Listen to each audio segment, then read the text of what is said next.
विश्वास, जो आस्था, जो कमिटमेंट थी, उस पे कहीं ना कहीं कमी आ रही है।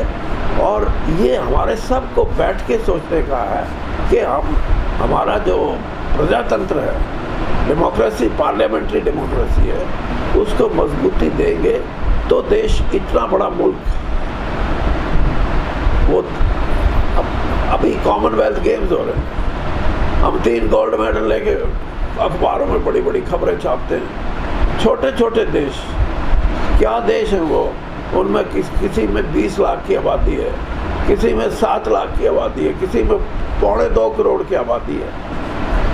वो आर्थिक तौर पे कितने आगे निकल चुके, उनके जीवन की पद्धति में आप ये देखो कि जो भी वो काम उन्होंने सिरे चढ़ाए, तो आज उनका संपन्नता ही किसी भी देश के आर्थिक ढांचे में छिपी हुई है, उसकी ताकत को बढ़ाने के लिए। तो हमें कुछ नई सोच पैदा करनी चाहिए, और नई सोच पैदा करने का मेरा सिर्फ अभिप्राय ये है कि देश की राजनीति में एक,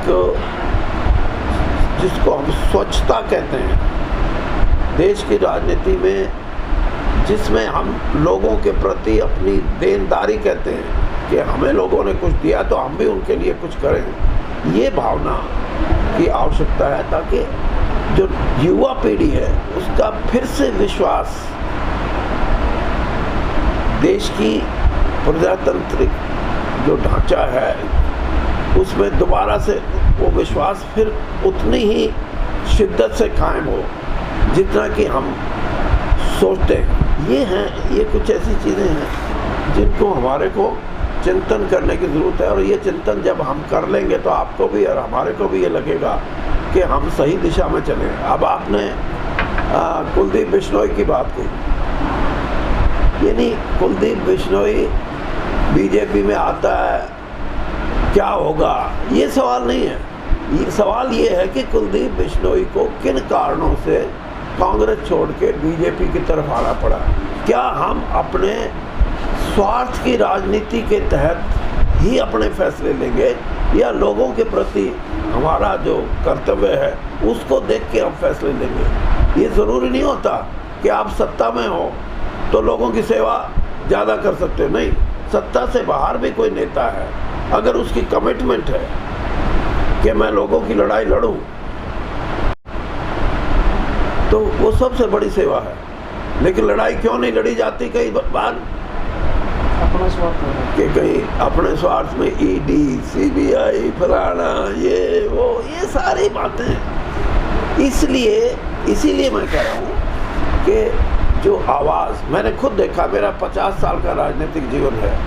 मैंने आज से 30-35 साल पहले कम्युनिस्ट पार्टियों में एक बार महंगाई की कोई बात हो जाती थी, 3-3, 4-4 लाख लोग दिल्ली में विजय चौक पे इकट्ठा होते थे। अब वो बातें नहीं हैं। अब लोग बात तो करते हैं, पेट्रोल महंगा हो गया जी, डीजल महंगा हो गया जी, लेकिन उस पर लोगों की तरफ से कुछ भी नहीं।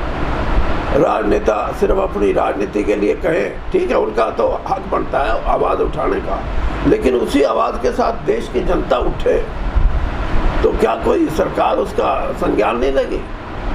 ये कमज़ोरी आई है हमारे प्रजातंत्र में, और इसके लिए सोचना पड़ेगा कि कैसे प्रजातंत्र को दोबारा से एक मजबूती दें।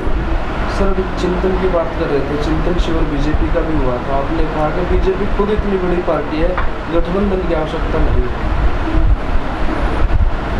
देखिए, कोई भी राजनीतिक दल है, उसकी अपनी मजबूरी हो तो अलग बात है, लेकिन कोई राजनीतिक दल इस विचार को लेके चले कि हम इतने सशक्त हो गए हैं कि हम अपने आप को और मजबूत कर लें, तो हमारे को किसी का सहारे की ज़रूरत नहीं।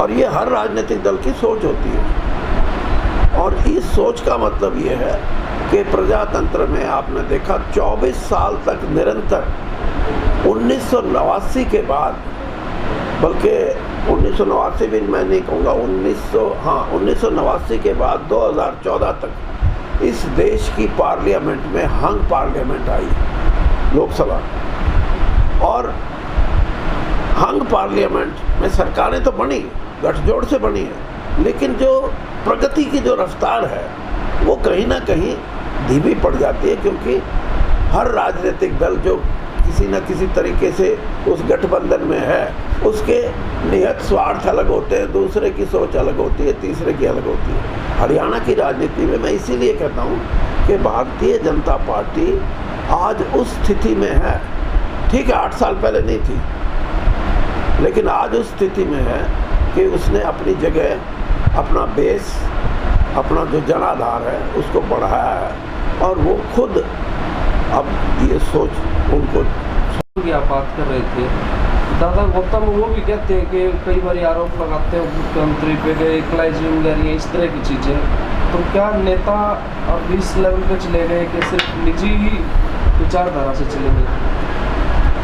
देखो, निजी विचारधारा नहीं होती, निजी सोच होती है, और उस सोच का मतलब ये है कि मैं किसी पार्टी से बंधा हुआ हूँ, लेकिन मेरी अपनी सोच भी है।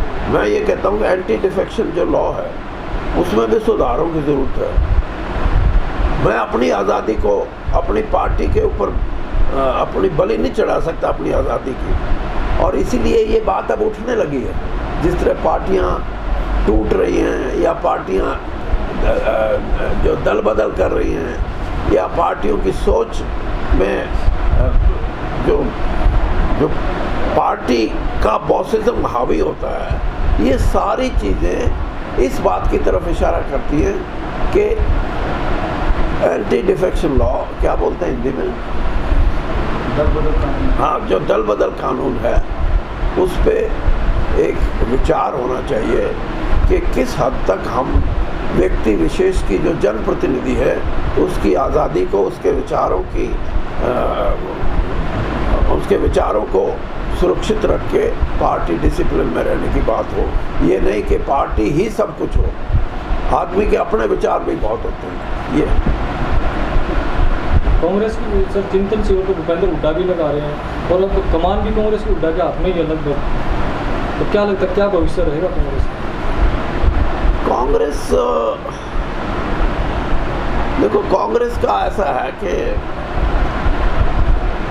मुझे लगता है कि कांग्रेस ने सब कुछ भूपेंद्र हुड्डा को सौंप दिया। अब भूपेंद्र हुड्डा उस किरदार को कैसे निभाते हैं, इस पे बहुत कुछ आधारित है। अगर वो खुले मन से सभी कांग्रेसियों को साथ लेने में सक्षम हुए तो हरियाणा में अभी कांग्रेस जिंदा है। और अगर संकीर्ण भावों से कि ये मेरा है, ये मेरे खिलाफ है, ये तो वीरेंद्र सिंह के साथ था, ये किरण चौधरी के साथ है, ये कुलदीप बिश्नोई, फिर कांग्रेस को खतरा है।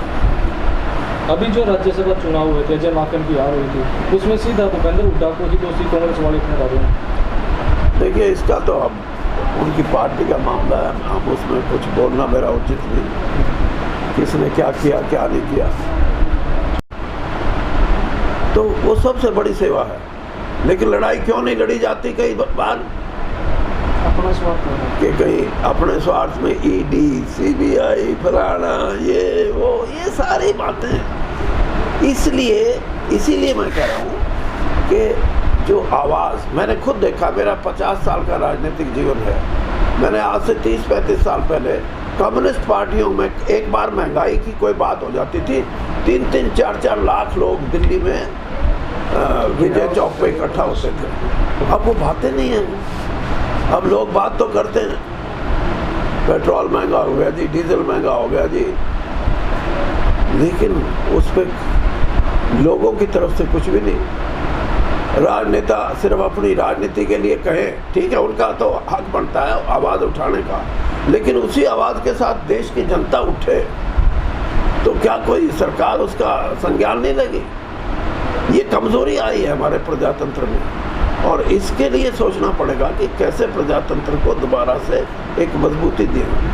सर, अभी चिंतन की बात कर रहे थे, चिंतन शिविर बीजेपी का भी हुआ था, आपने कहा कि बीजेपी खुद इतनी बड़ी पार्टी है, गठबंधन की आवश्यकता नहीं है। देखिए, कोई भी राजनीतिक दल है, उसकी अपनी मजबूरी हो तो अलग बात है, लेकिन कोई राजनीतिक दल इस विचार को लेके चले कि हम इतने सशक्त हो गए हैं कि हम अपने आप को और मजबूत कर लें, तो हमारे को किसी का सहारे की ज़रूरत नहीं। और ये हर राजनीतिक दल की सोच होती है। और इस सोच का मतलब ये है कि प्रजातंत्र में आपने देखा 24 साल तक निरंतर 1989 के बाद, बल्कि 1989 भी मैं नहीं कहूँगा, 1989 के बाद 2014 तक इस देश की पार्लियामेंट में हंग पार्लियामेंट आई, लोकसभा।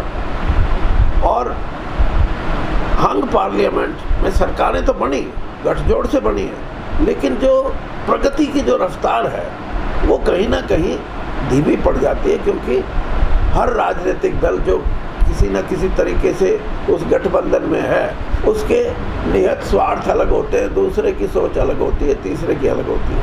हरियाणा की राजनीति में मैं इसीलिए कहता हूँ कि भारतीय जनता पार्टी आज उस स्थिति में है, ठीक है 8 साल पहले नहीं थी, लेकिन आज उस स्थिति में है कि उसने अपनी जगह, अपना बेस, अपना जो जनाधार है उसको बढ़ाया है, और वो खुद अब ये सोच उनको